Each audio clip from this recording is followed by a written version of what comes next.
MPS में जो use करते हैं, देखते हैं जो पावर सप्लाई होता है डेस्कटॉप का, उसमें आपको अप्रोक्स 440 वोल्ट के आसपास का जो वहां मेन फिल्टर कैपेसिटर लगा होता है वो होता है। उसके बाद यहां से सप्लाई अब एक तरफ क्या होगा कि पॉजिटिव कैरी करेगा,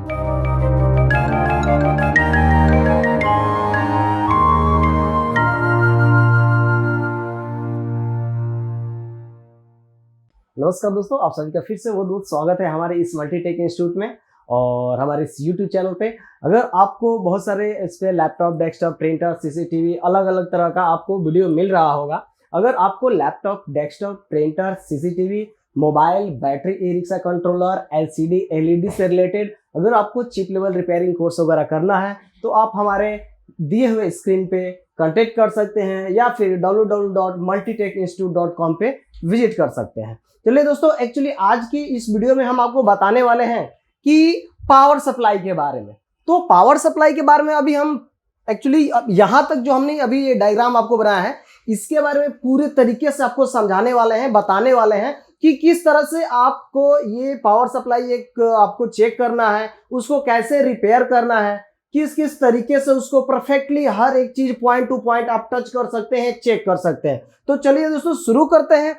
सबसे पहले एक्चुअली यहाँ पे थोड़ा सा एक वे में आप ध्यान देंगे कि ये पूरे तरीके से जो आपका यहाँ से लेकर जो सप्लाई इन करता है एसी 220 वोल्ट से लेके जो सप्लाई इन करता है वो इनपुट से लेकर अभी जो हम इसमें सेक्शन में बताने वाले हैं कि पूरा फुल वेव रेक्टिफायर कैसे बनता है और हाफ वेव रेक्टिफायर कैसे बनता है, तो यहां तक कंप्लीट आपको बताने वाले हैं।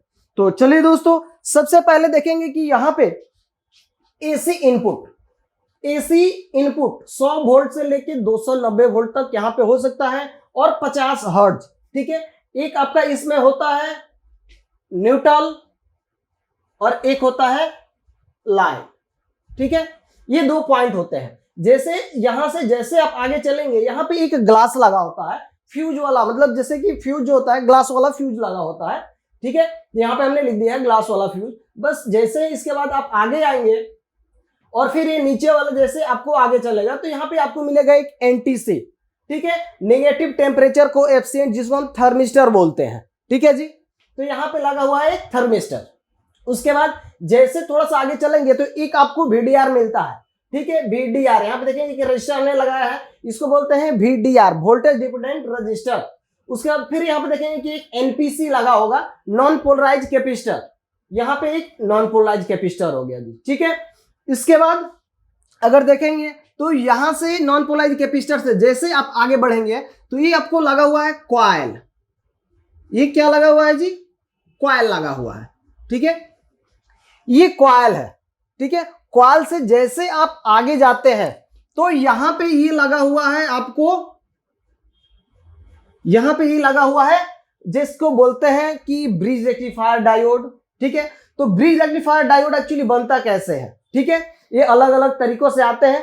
तो ब्रिज रेक्टिफायर एक्चुअली 4 डायोड से मिलके बना होता है। ठीक है, अब यहां से ये सप्लाई आया और यहां पे क्या किया जी? इन कर गया। देख रहे हैं, यहां पे इन किया और इधर का जो सप्लाई है न्यूट्रल वाला वो आके यहां पे इन किया। ठीक है, यहां पे इन कर गया। अब यहां से एक साइड से हमने दिखाया कि यहां पे पॉजिटिव वोल्ट निकलेगा और एक साइड से निगेटिव निकलेगा। कैसे? देखिए, इधर से जो पॉजिटिव सप्लाई आया यहां से सिर्फ अब यहां पे पल्स जो बनता है थोड़ा सा उस पर आप यहां पे ध्यान देंगे। ठीक है, इस चीज को समझाने के लिए हमने यहां पे एक ये बना रखा है कि इसको कैसे आप, इसी चीज को हमने यहाँ पे बड़े तौर पे बनाया है कि प्रॉपर यहाँ पे जब समझ जाएंगे तो यहाँ पे इजी हो जाएगा आपको समझने के लिए। तो यहाँ पे जब एक्चुअली जब प्लस माइनस है एक्चुअली साइकिल वेव में चलता है, तो ये जैसे नीचे आता है माइनस होता है, ऊपर होता है प्लस होता है। ठीक है, पर डायोड पे जाते हैं ये माइनस और प्लस ये क्या करता है, यहाँ पे डिवाइड हो जाता है।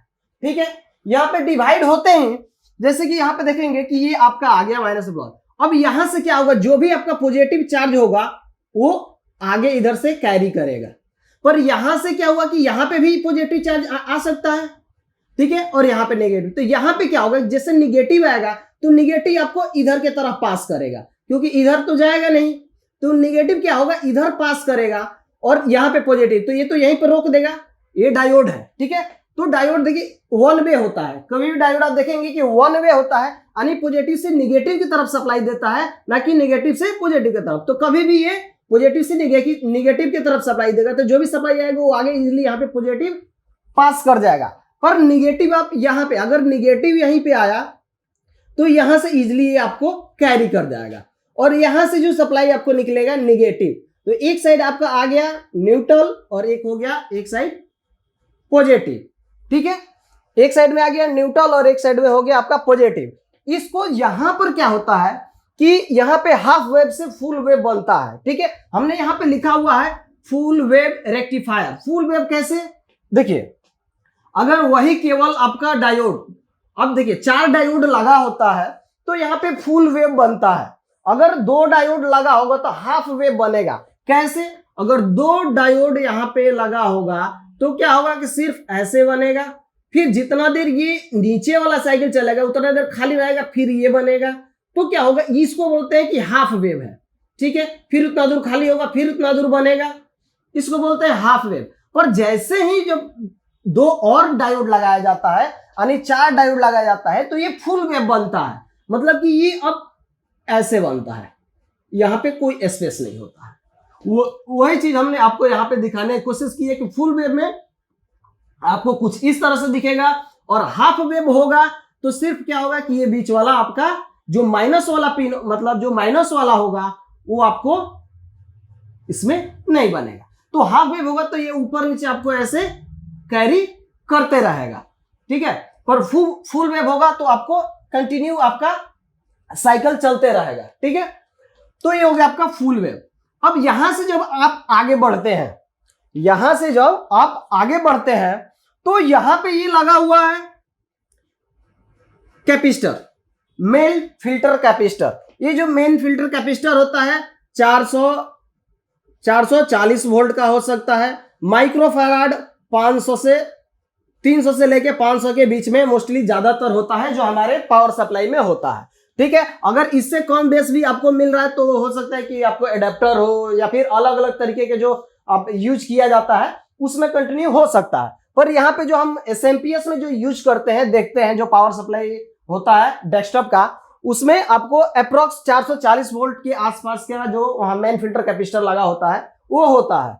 उसके बाद यहां से सप्लाई अब एक तरफ क्या होगा कि पॉजिटिव कैरी करेगा। अब ये है आपका ट्रांसफार्मर। ठीक है, ये ट्रांसफार्मर है, और जस्ट यहीं पे एक और लगा होता है एक्सुलरी।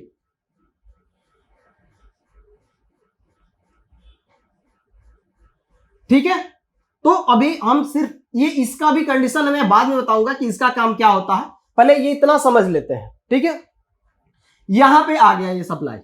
उसके बाद अब देखिए सप्लाई आपका एक तरफ क्या हुआ कि माइनस।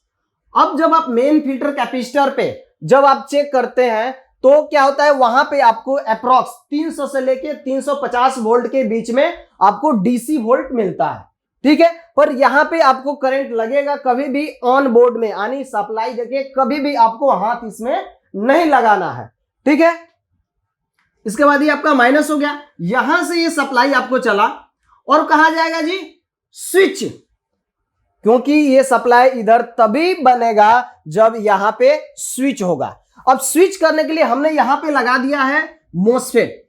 ठीक है, यहां पे हमने ये बनाया है मोसफेट, उसका ये ड्रेन है, ये सोर्स है, और गेट पे एक्चुअली पीडब्ल्यूएम सिग्नल आता है।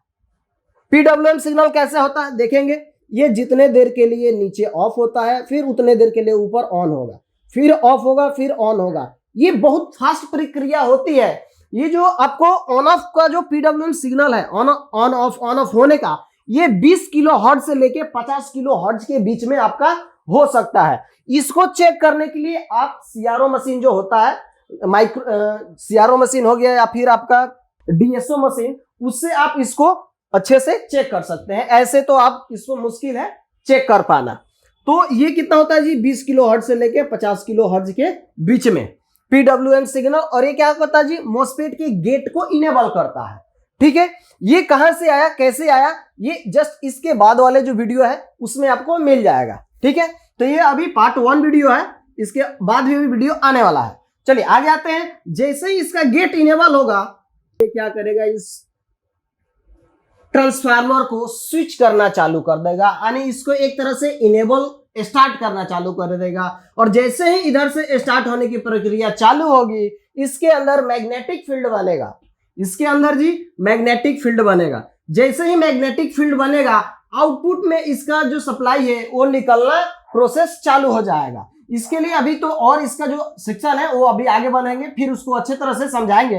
पहले हम यहाँ पे देखते हैं कि मेन देखिए ट्रांसफार्मर जब भी आप एसएमपीएस देखते हैं उसमें क्या होता है कि ट्रांसफार्मर को एक्टिव, जब तक आपका ट्रांसफार्मर एक्टिव नहीं होगा तब तक, जब तक देखिए ये ट्रांसफार्मर लगा होता है, तो जब तक ये ट्रांसफार्मर ऑन नहीं होगा तब तक आपका आउटपुट में सप्लाई नहीं मिलेगा। तो सबसे ज्यादा जो प्रॉब्लम होता है वो आपको होता है कि इनपुट सेक्शन में पावर सप्लाई में। देखिए अगर आपका पावर सप्लाई खराब है या कोई दिक्कत आ रहा है तो इनपुट सेक्शन को अच्छे तरह से अगर आप समझ गए तो आप मोस्टली आप पावर सप्लाई को रिपेयर कर डालिएगा, ठीक है। इनपुट सेक्शन में सबसे ज्यादा प्रॉब्लम आता है, जैसे कि अगर आप देख रहे थे कि मैंने आपको यहां बताया कि एक फ्यूज वाला ग्लास वाला फ्यूज लगा होता है। देखिए एक फ्यूज लगा हुआ है, थोड़ा सा पास लाके हम आपको दिखा दें कि देखिए एक थर्मिस्टर लगा हुआ है, एक फ्यूज लगा हुआ है, ब्रिज रेक्टिफायर डायोड लगा हुआ है, यहां से कैपेसिटर निकला हुआ है, ये एनपीसी है, और एक यहाँ पे देखिए एक ये रजिस्टर है, ये देखिए रजिस्टर है, ठीक है। यहां तक तो हमने आपको ये चीज बता दिया, ठीक है। रजिस्टर लगा हुआ है, एनपीसी लगा हुआ है, ठीक है, फ्यूज लगा हुआ है, थर्मिस्टर लगा हुआ है। इसके बाद कॉइल, तो देखिए जो ब्रांडेड वगैरह बोर्ड आता है उसमें 100% कॉइल आपका यूज करेगा ही करेगा। इसमें एक्चुअली इस बोर्ड में अभी ये चाइनीज है तो इसमें तो नहीं लगा हुआ है। उसके बाद कैपेसिटर हो गया आपका, रजिस्टर हो गया। उसके बाद सप्लाई आपका मेन फिल्टर कैपेसिटर, यहां से सप्लाई निकला आपको आ गया कहां, यहां पे main filter capacitor. Main filter capacitor से सप्लाई आपको कहां जाएगी जी, ट्रांसफार्मर पे, ठीक है। ट्रांसफार्मर पे एक जाएगा, चला गया यहाँ पे। फिर यहाँ पे भी कैपेसिटर और रजिस्टर आपको बहुत सारे देखेंगे कि यहाँ पे दिख जाएगा आपको, ये चीज है। तो यहाँ पे अब रजिस्टर कैपेसिटर और ये यहाँ पे, फिर यहाँ पे भी एक एनपीसी लगा हुआ है, एनपीसी, ठीक है। अब सप्लाई तो यहां तक आ गया। बहुत सारे कंडीशन एक्चुअली होता है क्या है कि आप चेक करते हैं और सप्लाई आपको यहां तक मेन फिल्टर कैपेसिटर तक सप्लाई मिलता है, बाकी आउटपुट में आगे सप्लाई नहीं मिल पाता है। उसका रीजन देखिए, या तो ये आपका जो ट्रांसफार्मर है ये स्विच नहीं हो रहा है, यानी ये स्विचिंग इसका प्रोसेस स्टार्ट नहीं है। स्विचिंग प्रोसेस स्टार्ट होने के लिए यहाँ पे क्या क्या चीजें लगाया जा सकता है या क्या क्या चीजें हो सकता है, इसको हम थोड़ा सा ध्यान में देखेंगे। तो यहाँ पे जो ये तो आपका ये इसका हो गया कि ड्यूटी साइकिल जो होता है ये ऑन ऑफ वाला, ठीक है। ट्रांजिस्टर, इसको स्विच कराने के लिए ट्रांजिस्टर का यूज हो सकता है, मोस्फेट का यूज हो सकता है, आईजीबीटी का यूज हो सकता है, एसटीआर लगा हो सकता है, आईसी लगा हो सकता है, ठीक है। इतने चीजें यहाँ पे लगी हो सकती है। किसी किसी मदरबोर्ड में आप देखिएगा कि यहाँ पे आईसी लगा होता है, तो जब तक आईसी को फीडबैक वगैरह नहीं मिलता है तब तक वो काम करना यानी इनेबल करना, प्रोसेस करना आपको स्टार्ट नहीं करता है। उसके बाद मेन प्रक्रिया है, जब तक ये इधर से आपको फीडबैक, अभी ऑटो कपलर वाला जो है यहाँ पे जो आपका ऑटो कपलर वाला है, इसका जब आधा और जो सर्किट हम अभी बनाने वाला है पार्ट 2 में, तो आपको और अच्छे से और एक एक चीजें समझ में आएगा कि कैसे ये प्रॉपर वर्क कर रहा है, ठीक है। उसके बाद जो पावर सप्लाई है, जब ये 3 हमने जो डायोड लगाया है, एक डायोड से 12 वोल्ट का सप्लाई बन जाएगा, एक डायोड से 5 वोल्ट का सप्लाई बन जाएगा, एक क्या 3.3 वोल्ट बन जाएगा। इसी में -12 कैसे बनेगा, 12 -12 5 और 3, ये सप्लाई प्रॉपर कैसे बनेंगे एकदम प्रॉपर तरीके से, ये सारा चीजें हम आपको अगले वीडियो में दिखाएंगे। तो मोस्टली इसमें ज्यादा आपको क्या क्या चेक करना है, फ्यूज चेक कर लीजिए, थर्मिस्टर चेक कर लीजिए, ब्रिज रेक्टिफायर डायोड चेक कर लीजिए, और इसमें सबसे ज्यादा खराब होने वाला की ये चीज मेन फिल्टर कैपेसिटर, मेन